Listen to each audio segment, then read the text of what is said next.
तो यहाँ पर हम पहले जो हमारे रीडर्स हैं उनके सवाल से शुरू करता हूँ। जैसे मैंने कहा कि आपके लिए ही डाला था हमने आज न्यूज़पेपर में कि हमारे कप्तान आ रहे हैं, क्योंकि बाकी भी आए, हमारे लिए पूरी टीम ही आ जाए बहुत अच्छी बात थी, but we were not aware. तो ये मोस्टली आपके लिए सवाल है।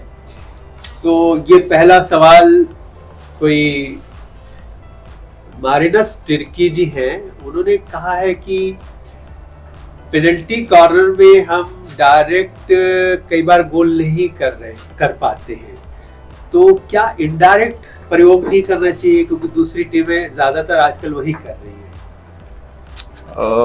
इसमें मैं बोलूँगा कि कोच का डिसीजन रहता है सर, टू बी ऑनेस्ट, क्योंकि जब भी पेनल्टी कॉर्नर मिलता है कोच की कॉल रहती है और जो वो डिसीजन लेते हैं और उसको हम जस्ट फॉलो करते हैं। बट डेफिनेटली आई थिंक कभी हुआ है और होता भी है कि अगर इनकेस डायरेक्ट फ्लिक नहीं जा पा रही है, एंड डेफिनेटली हमें वेरिएशन यूज़ करना चाहिए। But I think for the next tournaments, जितने बड़े टूर्नामेंट्स आएंगे उसमें हम कोशिश कर रहे हैं कि एटलीस्ट फील्ड पे 2 से 3 ट्रैप चेक कर रहे हैं, जिसमें हम उसमें भी वेरिएशन करें, और यूजली हम वेरिएशन करते हैं वो भी ट्राई करें।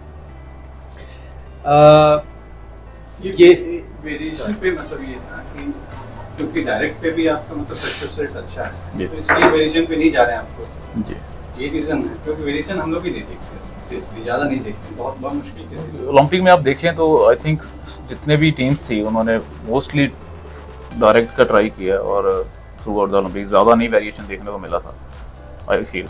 और इसमें डेफिनेटली अगर कोई भी ड्रैग फ्लिक कर रहा है और आपको गोल्स मिल रहे हैं, तो हम प्रेफर करते हैं कि पहले हम डायरेक्ट जाएं, और उसके बाद आई थिंक एक मैच में जितने भी पेनल्टी कॉर्नर मिलते हैं और उसके अकॉर्डिंगली अगर आपको गोल्स मिल रहे हैं तो आप कंटिन्यू कर सकते हैं। बट जैसे मैंने पहले बोला, वो कोच का डिसीजन रहता है, कोई भी वेरिएशन करें, और आई थिंक बट डेफिनेटली हम कर सकते हैं यूज़। एक दौर था बीच में बहुत वेरिएशन वाले देखते थे, हम लोगों ने देखा, लेकिन आपके आने के बाद से मतलब डायरेक्ट बोर्ड पे एडिट करने का ही चल रहा है। अच्छी बात है सर। नहीं नहीं, ये आपके लिए कॉम्प्लीमेंट है। नहीं सर, आई थिंक वो सिचुएशन पे डिपेंड करता है, टू बी ऑनेस्ट, कि कई बार हम बहुत ज़्यादा स्ट्रगल भी करते हैं, ऐसा नहीं है, क्योंकि आजकल की पीसी डिफेंस जो है सारी टीम बहुत स्ट्रांग हो चुकी हैं। पहले यूजुअली एक रशर आता था फ्लिकर पे, अभी 2-2 आ रहे हैं, तो उसको मैनेज करना, उसको बीट करना आई थिंक थोड़ा और डिफिकल्ट होता जा रहा है। बट एक वेरिएशन ऐसा है कि जो हम यूज़ डेफिनेटली कर सकते हैं। और वेरिएशन ऐसा भी होता है सर कि जब 2 कास्टर रहते हैं, 2 स्टॉपर रहते हैं, तो जो जिसको टीम एनालाइज करके आ रही है, फॉर एग्जांपल XYZ है ना, तो अगर उसमें भी दूसरी बैटरी जो रहता है, स्टॉपर रहता है, उसके पास भी जब बॉल जाती है, वो भी एक काइंड ऑफ वेरिएशन हो जाता है, क्योंकि जो फर्स्ट रशर की पेस होती है एंड उस मोमेंट में उनको टर्न होना है, बॉल की लाइन में आना है, वो वेरी डिफिकल्ट रहता है। तो वो भी काइंड ऑफ एक वेरिएशन होता है हमारे लिए। ये पूछ रहे कृष्ण कुमार चंदेल जी हैं, वो कह रहे हैं कि पेरिस में हमने मेडल जीता, ये बहुत सम्मान की बात है, बहुत खुश हुए, लेकिन आपको लगता है कि हम आगे फिर गोल्ड जीत सकते हैं? हमारी टीम तो ये अब तक की मेरी नज़र में सबसे अच्छी टीम है, उनका कहना है। जी बिल्कुल, इसमें कोई डाउट नहीं है, क्योंकि थ्रू आउट द टूर्नामेंट जो टीम ने परफॉर्मेंस दी है वो बहुत अच्छा रहा हमारा, और काफ़ी क्लोज थे हम सेमीफाइनल मैच में भी, और टिल द लास्ट सेकंड तक हमने चांसेस जो थे क्रिएट किए थे। बट उम्मीद रखते हैं, क्योंकि बोलने में इजी रहता है कि हम गोल्ड जीतेंगे, बट सबको पता है कि बहुत टफ रहता है, क्योंकि सभी टीमें अपना एक अच्छा माइंडसेट, विनिंग माइंडसेट लेके आती हैं उस टूर्नामेंट्स में। तो बिल्कुल हमारा भी सेम माइंडसेट है, जब तक हम गोल्ड नहीं जीतेंगे वो हमारा टारगेट हमेशा रहेगा, और चाहे हम जीत भी जाएंगे फिर भी हमारा यही टारगेट रहेगा कि इस चीज़ को हम कंटिन्यू करें।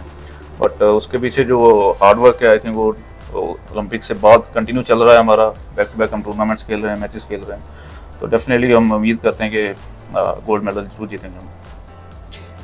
एक सवाल ये है कि भाई आपका क्वेश्चन ये आपका कर ले, 6-7 है, उसके बाद सबसे करेंगे। ये आपसे वो था, मैंने पहले बताया कि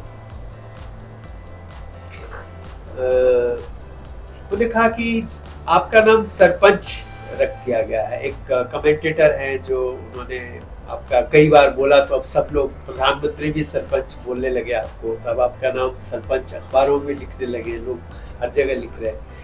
तो उन्होंने कहा कि ये आपको कैसा लगता है, और दूसरा कि कई लोगों, वो कमेंटेटर थे और कई लोगों के आंखों में आंसू थे जब जीतने के बाद, तो उस बारे में वो जानना चाहते हैं।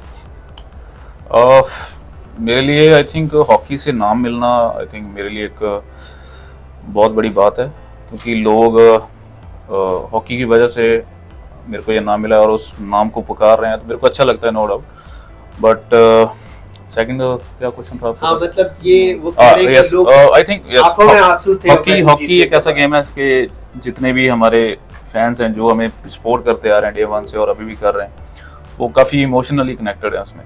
तो ऐसा नहीं कि जब कुछ बड़ा अचीव करते हैं कि हम लोग ही इमोशनल होते हैं। आई थिंक जितना पूरा इंडिया जो सपोर्ट कर रहा था हमें, वो एक मोमेंट ही ऐसा होता है, क्योंकि हॉकी की हम बात करें काफ़ी अच्छी हिस्ट्री रही है हमारी, और बीच में एक ड्रॉप आया था जो, और उस चीज़ को रिकवर करके and continuously back to back medal जीतना, आई थिंक वो बहुत बड़ी बात है। तो वो इमोशनल मोमेंट्स डेफिनेटली होएंगी, और क्योंकि लोग दिल से देखते हैं, दिल से प्रेम कर रहे हैं, तो मैं उम्मीद करता हूँ कि ऐसी मोमेंट हम दोबारा उनको दिखाते रहें। एक लखविंदर पाल सिंह जी है, ये कह रहे हैं कि आपको सत श्री अकाल, मैं अमृतसर से ही हूँ, और ये कह रहे हैं कि